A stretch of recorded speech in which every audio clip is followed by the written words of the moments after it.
Hello everyone. Before we get into the install and review of this product, I want to take a second and talk to you about some things I've come to realize after using this product. You're about to watch the install of the product first, which took place about a month ago. Since that time, we've rode to 3 rallies in 3 states and covered over 2,000 miles on the motorcycle. During that same time frame, I had a friend get hit by a car almost a month ago at the very first rally we went to. We didn't even realize it was his bike when we heard about the accident. Nobody could tell what kind of motorcycle it was because they said it was practically ripped in half. We didn't find out for over a week that it was someone we knew and he was now in the hospital. Luckily, we hear tomorrow he's going to get released to rehab. It's common when an accident happens for someone to not be able to remember what happened right before the accident. And in a really severe trauma, like the case of my friend who was hit by a car, he doesn't even remember being in that city. He was at Bike Fest. That's where it happened. But when he was first asked about it, he didn't know where he was. He didn't know when it happened. He didn't know what happened. To this day, he still does not remember anything related to the accident. The first time I reviewed one of these dash cam systems, I came to realize that this device could be used to maybe get you out of a ticket if someone said you were speeding when you weren't, or maybe to prove that someone cut you off and caused an accident. Now, I've come to realize that this thing can do more than that.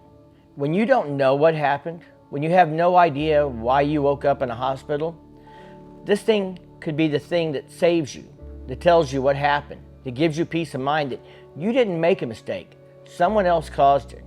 And unfortunately, if you have to go to court, this thing could be invaluable to prove that someone else was negligent and ran you off the road or hit your motorcycle. Now, I don't know what knowing for sure what happened is worth to you, but to me, it's worth the cost of this device. This particular unit right here is $260 right now. There's going to be a discount code down below in the description. It's only going to be valid for a couple of weeks when this video first comes out. So please check that out if you're interested in that, but that will give you a 15% off.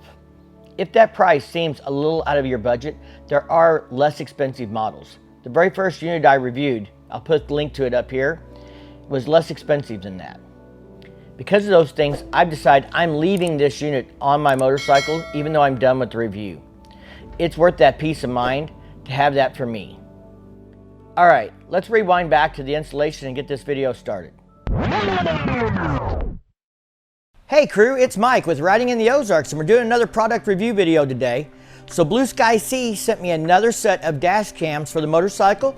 They said this one is better than the last one. Let's check out the quality and see what we think. Of course, like everything else at my age, I got to put reading glasses on to read this small print. The camera on this says it's a Sony IMX307 with an aperture of f1.8, which should be good for low light. It's 150 degrees field of view, IP67 rated for waterproofing. Display screen is 3 inches IPS. File image type is H265 MP4. It's a 5-volt 2 amp. Has GPS. Supports up to 256 gigabyte of memory card. The camera resolution on this particular model is 1080p, 30 frames per second, which is like the last set, but they said the camera quality is better. So I'm assuming that's going back to the aperture and things like that. Has a microphone, has loop recording. So let's see what it looks like inside the box here. Packaging looks like it's pretty premium. There's our LCD screen and controller. 2 cameras in here. They provide a 32 gig card. I'll definitely have to upgrade that. We have an instruction booklet. If like last time, I'll have to jump to the back to find English. So yeah, actually, right in the center of the guide is where the English instructions begin. Now, I'm not going to cover installation, but I'll show you how I install it because everybody's motorcycle is going to be different. How you install this on your motorcycle is going to be different than how I choose to install it on mine. But I'll show you what I come up with when I'm done. Also inside the box is 3 more boxes. I assume these will be extra cabling and things and mounts and stuff like that. The last set I had this, but I do think the packaging on this is a little nicer. That looks like a camera mount and extension cable. That looks like a mounting bracket for the display. And that would be the USB or power wire to run to the battery for power for this unit. All right, I'm gonna get busy putting this on the bike. I'll be back in a minute. the next day. We didn't finish installing the cameras yesterday. We had a crawfish boil and catfish fry to go to and stuff at a friend's house. So we're back here in the shop today and I've got the cameras installed. I haven't put it all back together yet. I'm going to show you how I wired this in. So I did end up mounting the front camera on the front fairing there. They give you a little L bracket and then the clamp, and I ran it down into the fairing under the windshield, brought it out in here. Now this time, over the last time, I've decided to mount the display on the left-hand side there. I ran a wire down the handlebars here and into the fairing, down where this goes into the fairing, for the power, for the rear camera. And for now, the remote's just hanging here. I can set in my cup holder or something else. After I run the wires into the fairing there by the handlebar, the wires come out of the fairing, come right down here. I tucked them up with the wiring harness. They feed up underneath the gas cap console. Now I think I'm gonna leave these cameras on for a while and kind of do a long-term test on them. We've had some incidents lately where we wished we had the GoPro on and we didn't. And I think these cameras will be great for capturing those kinds of things because they run all the time. So it's wired into the positive and the negative lead. I used the accessory lead to tap in with the posi lock into a tail light wire. So when the bike is on and the tail lights have power, that will signal the unit to turn on and draw power from the battery. This wiring mess right here is a bunch of connectors for my plasma rods, for my Custom Dynamics plasma rods in the back of the bike. So I tapped into one of the wires in the middle of that connection set. Back here is the actual control box, and that's going to set it under the seat. Hopefully everything fits good when I put the seat back on. Rear camera wire runs back hip under here. So there you can see the rear camera is mounted to the bottom of my luggage rack. So that's where we're going to try leaving that and see how that works. All right, now that the wiring's all done, I'm going to slap the seat back on it. We're going to test this thing out. We're going to use this while we go on vacation to Bikes, Blues, and Barbecue and Bike Fest for 1,000 miles probably. I thought that'd be a good test. This unit takes up to a 256 gigabyte memory card, so I'm going to get one of those and put in there. I think that's going to get me about 20 hours of storage. That's not going to record our whole trip, but I think if something happens and I don't have the GoPros on, I will be able to use an app and pull files off of this unit to my phone while we're on vacation. So we'll see how this works and we'll finish this video up in a couple of weeks. 3 weeks later. Well, we're back from vacation. It's been almost a month since I did the install, and during that time we took an 11-day trip. Now I put a 256 gig card in there. We went to Bike Fest and to Arkansas for the Bikes, Blues, and Barbecue rally that was postponed. We ended up going to the rally off at Exit 86, put on by Pig Trail Harley Davidson. We went down to the Hideout event. We rode the Pig Trail. We went to the Cat House. We went to the Switchback. We had a great time, and I was able to record all of that period on this with the 256 gig memory card. So the 256 gig memory card, if you decide to go up to that, will allow you to capture days of riding. During that trip, the bike sat outside one night and it rained. It rained hard. It soaked everything in the rear tour pack bag, and we had to dry it all out. So it really rained hard, and this unit's fine. The water didn't bother it at all. Everything still works. I like the way I was able to mount this here off the handlebar hanging below that. I could reach the buttons very easily right there and toggle through the stuff. I'm going to show you the menus and some of the setup on that here now. You'll have to forgive me if I'm a little shaky, but I'm trying to get the camera up close so it can really focus on the screen. There is the front view. I can press the button. There's the rear view. Press it again. Back to the front view with the rear view in the corner right there. There is the rear view with the front view in the corner. So those are the kinds of modes. You can see the red light flashing. You can see down here there is a place for miles per hour. It'll track your speed. It'll show you your altitude up here, 1080p. The Wi-Fi is on, that's recording, things like that. Now I'll show you some of the menus in the setting real quick here. You have to turn the recording off before you can get in the settings menu. So we have things like resolution, loop recording. The speed units can be changed from miles per hour to kilometers. The video format, whether you want the speed displayed, whether you want GPS on, whether you want the G sensor on. This does have a G sensor, so if the bike is, moved or shaken during the A period when the key is turned off, it's supposed to automatically come on and record. Has HDR mode, has image rotation. You can turn off recording audio. It does record audio. So if you were stopped by the police, even if the dash cams can't see the officer talking to you, it would still pick up the audio from the conversation.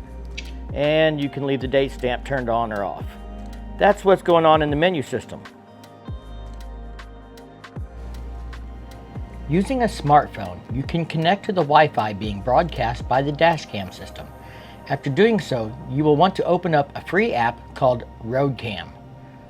RoadCam will connect to the Dashcam controller and allow you to control the recording status, view the live feed, and to browse through the previously recorded footage.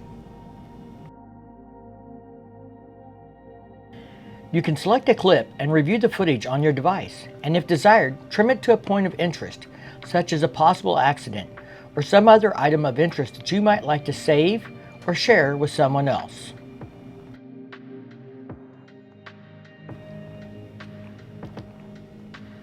From the app, you have the ability to select and download a file, and it will be saved to your photos and videos so you can then share it with others or even edit it on your own device if so desired.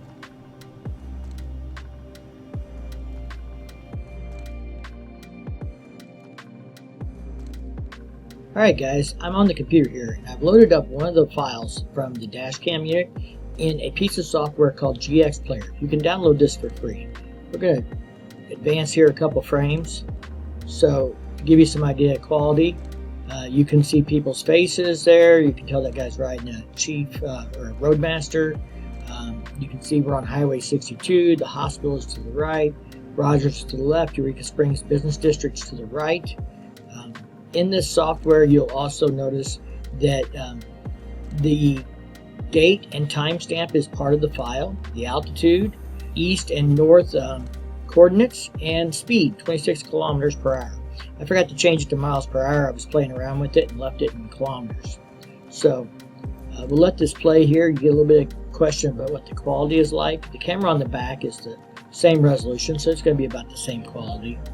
I'm not going to bother to show you that because it's not anything of interest. What is of interest is you can see here in the map, the S is where this file starts, E is our current location as we go through the clip, and the red line ends where this clip ends. Now with this software, when you pick a file, it knows what is the next file in sequence. You can click ahead and it'll jump on ahead. Now I'm going to jump up here a little bit and show you something of interest.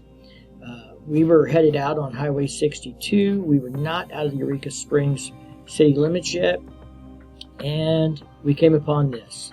So we'll back up a clip here and show you what happens. So we come up and there's an officer standing in the road, stopping traffic. You can see what looks like a tow truck there around the curve. You can see exactly where we are on the map. We jump ahead here. They're letting some vehicles come from the other direction. We're about to get to an interesting piece. We're going to have someone approach from the left here in just a minute, and they were passing the line of traffic behind me on the left side. And there it is. Two guys on a bike headed past all the traffic, and they were on the wrong side of the road, and you just saw that traffic had been released to go back. So I mean, they knew there was traffic oncoming. They knew we were all stopped for a reason. I don't know if they thought they knew who was involved in the accident and they wanted to get up here on the scene or what the deal was. But right behind them, you can see the cop steps out up here to stop them. There comes another pair of riders. And then they're like, huh, what? And the cop has got them stopped around the corner. Shortly after this, we do get to go through the intersection. We'll start on ahead. Don't know that you can tell what happened here, but you can see some vehicles parked on the other side of the road there. There's the police officer waving us through and getting those guys out of the road. And you can see right here in the footage, it looks like maybe, and this could be old, but it looks like somebody went across the road here, scratch marks maybe. Not a good spot for somebody to go off the road here in Eureka Springs area. Those are kinds of interesting things that you can also capture. If if that guy who passed on the double line hit someone else or was involved in another accident and you had it recorded, this might be one of those cases where you'd want to export the file from your phone and give it to law enforcement or something like that, or the guy for insurance purposes. Anyway, I think the software is interesting enough that it is worth mentioning. This is not the first dash cam system I've reviewed. This is the XB701, and in fact it is the second dash cam system for motorcycles that I've received from Blueskysea. The first one they sent me was the A12. The A12 comes in at about $170 normal price, while the XB701 comes in at $260. I don't know if the better camera quality alone warrants the difference in price, but when you factor in that the XB701 has slightly better mounting options for the control unit, a better remote, and more memory capacity, well, those things make it worth the difference to me personally. If you're looking at the footage from this dashcam system and expecting GoPro quality footage because you see a lot of those type of videos on YouTube, then you're looking at this wrong. You need to remember, this is a dashcam system. These are not action cameras. You do not buy a pair of action cameras with hyper smooth image stabilization for $260 for a pair.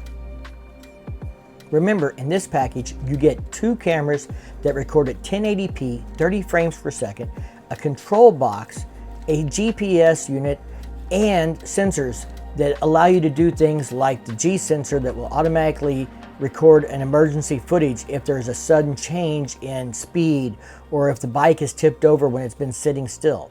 Those are the kinds of things you do not get from GoPro type cameras. These are truly different cameras for different purposes.